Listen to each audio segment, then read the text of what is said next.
नमस्कार स्टूडेंट्स, पिछले वीडियो में हमने पढ़ा था वर्ण,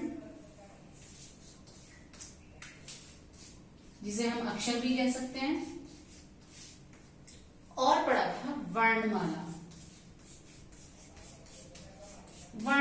वर्णमाला का अर्थ है वर्णों को क्रमबद्ध तरीके से एक के बाद एक, जैसे आप लोग प्रेयर में लाइन से खड़े होते हैं हाइट वाइज, ऐसे ही वर्णों को पंक्ति से लिखना, क्रमबद्ध तरीके से लिखना कहलाता है वर्णमाला। तो वर्णमाला के अंतर्गत दो प्रकार के वर्ण होते हैं, स्वर और दूसरा व्यंजन। स्वर, जैसा कि मैंने आपको बताया था, स्वर जो हैं ये स्वतंत्र होते हैं। इनको उच्चारण करते समय, इनको बोलते समय किसी दूसरे स्वर या व्यंजन की सहायता नहीं लेनी पड़ती है, ये आजाद पंछी होते हैं। लेकिन व्यंजन को हमेशा अपने दोस्त स्वर की सहायता लेनी पड़ती है। व्यंजन को कभी भी हम अकेला नहीं बोल सकते हैं, इसलिए इसको किसकी हेल्प लेनी पड़ती है? अपने फ्रेंड स्वर की। तो स्वर हमने पढ़े थे 11 स्वर, अ, आ, ई, उ, री, ए, ऐ, ओ, औ। कुल मिलाकर कितने हुए? 11 स्वर हुए। अब आप लोग सोचेंगे मैम ने अंग और अह तो लिखा ही नहीं है, ये आप लोग बचपन से पढ़ते हुए आ रहे हैं, लेकिन स्वरों की गिनती में इन मात्राओं को, इन स्वरों को नहीं गिना जाता है। तो अन्य कुछ ध्वनियों में इन्हें हम गिनते हैं।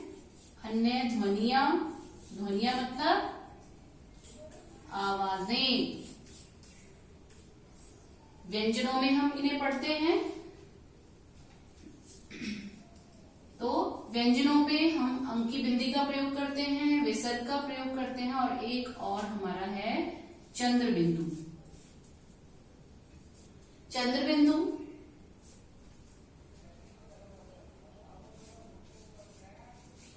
इसके अलावा हमारा है एक और स्वर की ध्वनि।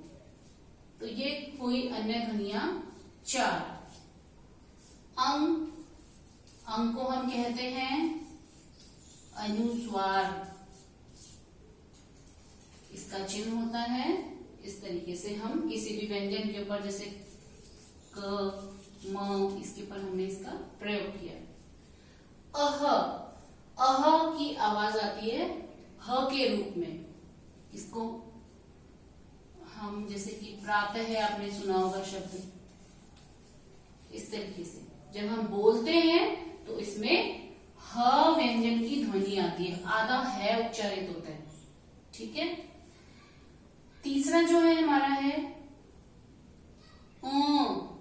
यानी कि चंद्र बिंदु, इसको हम बोलते हैं अनुनासिक। जब हम इस चिन्ह का प्रयोग करते हैं तो नासिक, जैसा कि इसके नाम में भी दिया हुआ है, नासिक का अर्थ होता है नाक।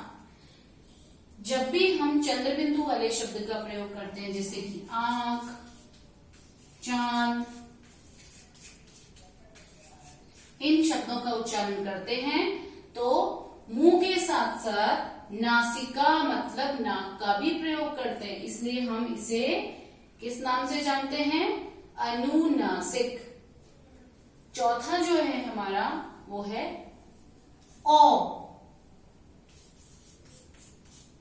जो है इसका प्रयोग हम करते हैं अंग्रेजी शब्दों के लिए, जैसे कि डॉक्टर, बॉल, ऑफिस।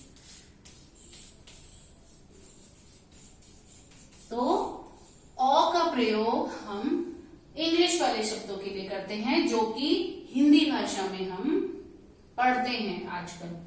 वैसे जो डॉक्टर शब्द है ये अंग्रेजी शब्द है, इंग्लिश शब्द है, बॉल भी इंग्लिश शब्द है, लेकिन अब हम इन्हें हिंदी भाषा में भी पढ़ने लगे, इसलिए औ का प्रयोग करके हम इन शब्दों को लिख सकते हैं। अब आते हैं हम संयुक्त व्यंजन पर।